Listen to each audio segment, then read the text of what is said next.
Bonjour et bienvenue à la station expérimentale de l'IFI Paromillé, commune située à une vingtaine de kilomètres au nord-ouest de Rennes. Je m'appelle Aurélien Collin et je suis responsable de cet outil expérimental mis en service en 1998 et qui connaît aujourd'hui une très grande mutation.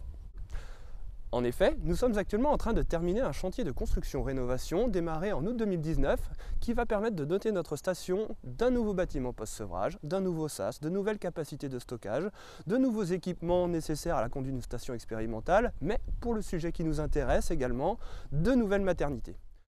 Nous voici au cœur du bloc naissage. 200 truies conduites en 7 bandes, sevrage 28 jours. Les truies sont des croisées large white landrace inséminées avec un Vera terminal piétrin. À l'issue des travaux, nous travaillons donc désormais avec 2 maternités de 24 places chacune, rigoureusement identiques. Le choix s'est bien évidemment porté sur des maternités liberté, mais avec ses spécificités.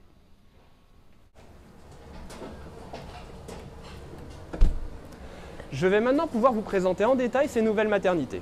Chacune de ces salles fait 260 m².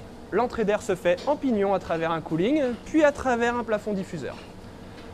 Ces 24 places se répartissent en 3 rangées de 8 cases. Chacune de ces cases fait 2,50 m de long sur 2,60 m de large. Elles sont conçues pour pouvoir être utilisées soit en maternité liberté, soit en maternité conventionnelle avec le simple ajout d'une paroi sur ce poteau. Les cases sont équipées de cache-balance.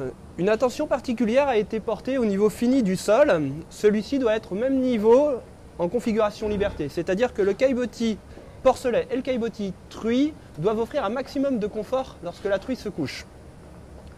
Le caillebotis sous la truie est en fonte, le caillebotis porcelet est en plastique, un plastique irrégulier de manière à offrir un sol antidérapant à la truie.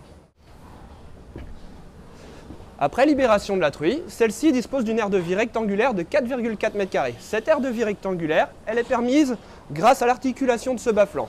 Ça permet également de pouvoir intervenir en toute sécurité pour rebloquer la truie ou éventuellement accéder au porcelet. Les porcelets disposent d'un nid d'1 m² sous capot amovible avec une lampe chauffante régulée soit au niveau de l'ensemble de la salle, soit par l'automate de distribution d'aliments. Le type de sol dans ce nid, c'est un sol plastique plein pour offrir un maximum de confort aux porcelets. En configuration liberté, les porcelets sont protégés par le bas-flanc de la truie. Le système d'alimentation que nous avons retenu est le Gestal. Associé à une auge de notre conception, il doit limiter les refus de manière à faciliter les opérations de pesée lors d'essais alimentaires. Pour terminer sur la conception des cases, nous avons fait en sorte de travailler sur différentes hauteurs de cloison et ce, de manière à limiter l'effet masse qu'on peut observer dans certaines maternités liberté. Donc nous avons fait en sorte de rabaisser les cloisons entre 2 truies lorsqu'elles sont protégées entre elles par les bas-flancs, de limiter la taille des cloisons à l'avant des truies et également de travailler sur l'arrière des cases qui permet d'ajouter un côté ergonomique à leur utilisation. De cette manière, nous avons les personnes qui travaillent auprès des animaux qui sont en mesure d'accéder très facilement aux truies lorsqu'on fait les soins au porcelet ou lorsqu'on suit les mises bas. Voici donc pour terminer comment l'IFIP s'est mobilisé à travers sa station expérimentale pour travailler sur les enjeux de libération des truies en maternité.